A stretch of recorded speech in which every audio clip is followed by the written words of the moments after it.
Hey guys, Mix here, and in today's video we are back with my 1974 MGB that we have been working on for quite a while now.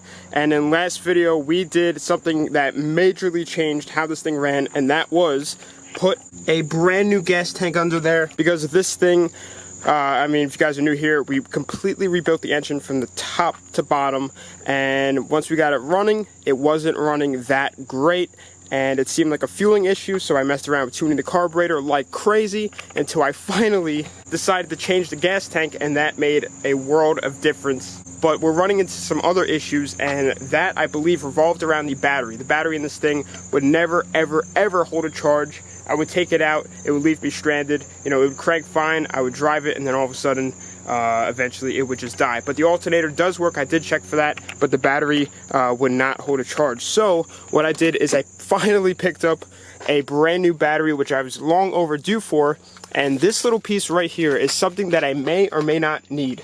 This is a voltage stabilizer that is used for the gauge clusters on the dash. Because one thing I noticed with this is, like, let's say I turn on the fan, the temperature will stop working, but the RPMs will be like accurate.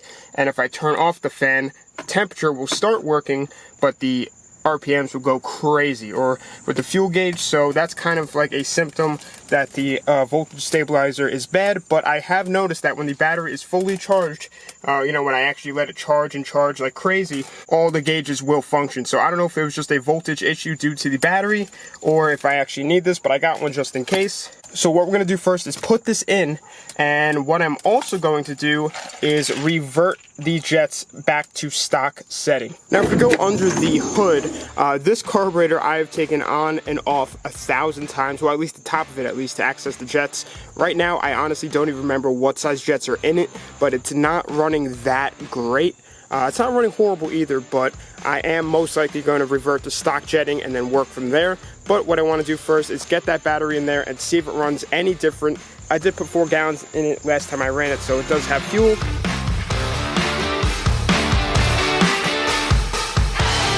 Alright, so the new battery is installed. So now let's fire this thing up and see if it runs any different.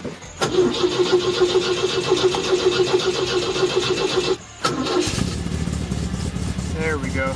Alright, so as you can see right here, it is obviously not at 1500 RPMs. And when I turn on the fan, I just turned on the fan, you can see it drop down to an accurate reading. I turn off the fan right now, and you can see it pops back up. So I think we will need that voltage regulator. I mean, it does run pretty good as of right now. And then one more thing that's also with the fan is, if you look very closely at the fuel gauge, I'm gonna flip on the fan right now, and you can see that it actually starts to move down. It's a very slow moving gauge, but I'm gonna flip it back on, and you'll see that it'll actually stop and then go back up. So I really don't even know how much fuel we have, but I have the chokes wide open right now, and I mean, it revs up pretty good.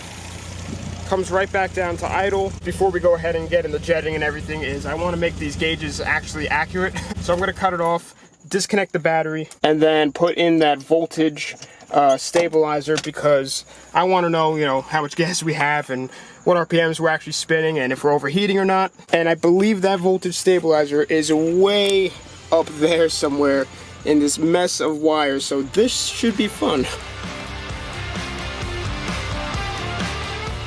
So it's going to be hard to see, but I just took off the screw that holds in this big blue wiring harness here, and right behind it is the voltage stabilizer right there in that little tiny crevice. So this is definitely not very easy to get to, but now I just need to unbolt it from this box right here and unplug it, and then get the new one all the way up there, because when it bolts onto this is actually the ground for it. So it's very important that it gets tightened down nicely. All right, so I couldn't really record it, but I got the old one down. There's the screw right there. It was way up there. It took me quite a bit, but now basically just all I do is just unplug these and pop in the new one. Easy as that. So I got the new one all plugged in. Everything fits nicely. So now I'm just gonna bolt it right back up there, and hopefully the gauges will be actually accurate. Alrighty, so I finally got the new voltage stabilizer mounted on. So I'm gonna reconnect the battery and fire this thing up once again, and pray that that worked, because that was a pain to get up in there. So I got it running right now. All the gauges seem to be pretty accurate. I just got it warming up, but I'm checking the alternator right now, and right now it's at 12.4 running. But if I go ahead and turn it off, you're gonna see that it goes up. So I'm actually not sure if this alternator is functioning or not. And if it is, it's very weak. I tried revving it up, but still nothing. But what I'm gonna do is keep the camera on this so I can actually look back on it and see. But I'm going to unplug the alternator while it's running and see if it drops drastically or if it doesn't move or anything like that. So let's see what happens.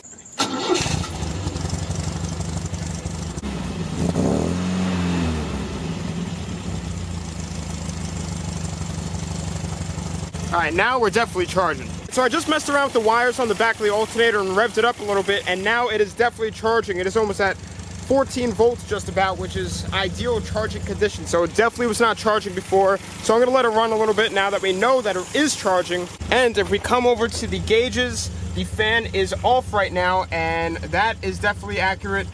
We're low idle right now. It is warming up. That temperature gauge isn't shaking like crazy, and I'd say that is accurate as well.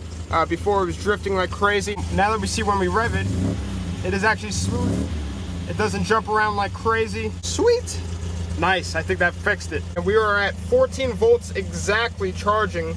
Let's put a little bit of load on, put the lights on. Let's turn the hazards on. Okay, got those going. Between 13.3 and 13.5. I'm gonna look up the specs of what it should be at while charging, but if we turn everything off, we jump back up to 14. So I mean, it is keeping it above 12 volts, but I don't know, we'll see. I definitely have to monitor it a little bit, but I'm definitely just happy that all the gauges are now accurate. And now with the car off, it is at 13 volts, so it definitely charged up a good bit there. I think if we didn't catch that, we probably would have killed this battery, which is probably what could have happened with the last battery, but I might look into new alternators anyway, because I wouldn't like to have to rev it to the moon in order to get it to function. But the Corvette does do that. I don't have to rev it as aggressively, but just a quick tap of the throttle for the Corvette and it's charging for good. But this, I really have to give it the beans, and then the alternator will remember what to do. But it's not running bad. Just the only thing that I do realize is that after a while, it almost seems like it starts to like flood out almost in a way. Like it'll start bogging down and everything like that. Now this thing is at operating temperature right now, so it is quite warm. So if I do take off the carb and everything, I will let it cool down before we go ahead and possibly drop fuel everywhere. Alright, so we're back a little while later and the engine is all cooled down. And what we're going to do now is pop off the top. We're going to see what size jet's in there and see if we have to go down at all. I definitely don't think we have to go up at all, but I'm curious to see what I have in there, how close I was to stock, because honestly I do not remember. So let's see what it is.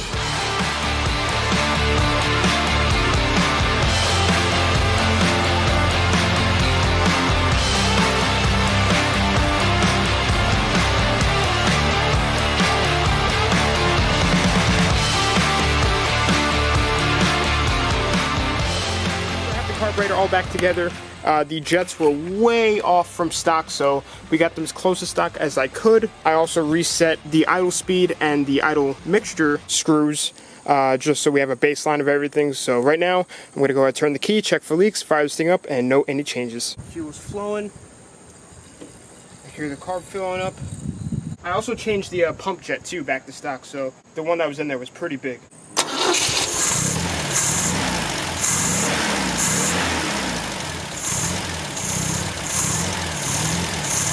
I gotta raise the screw a little bit. I only have it half a turn. There's one turn. Try that.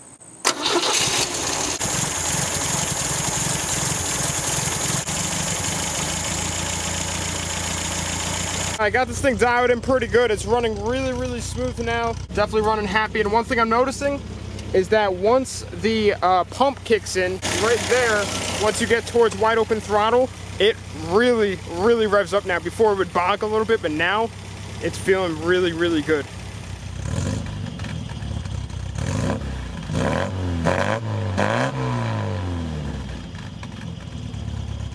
So I just shut the hood on this thing and it is sounding perfect, just like a sewing machine. Just everything is moving as it should. Super, super smooth. Just been letting it sit in here at operating temperature, making sure it's holding temp, but everything seems to be looking good, so I'm just gonna go ahead and cut her off. I thought we had this thing running the best it could in last video, but now it definitely proved us wrong, that it can run so much better. The complete wrong jets were in there. The ones that I had in there were ones when I just like could not figure out why it was running bad. And then once I figured out that it was just sending rust gasoline with the thickness of oil to the carburetor, then we figured it out. But it is definitely really happy right now.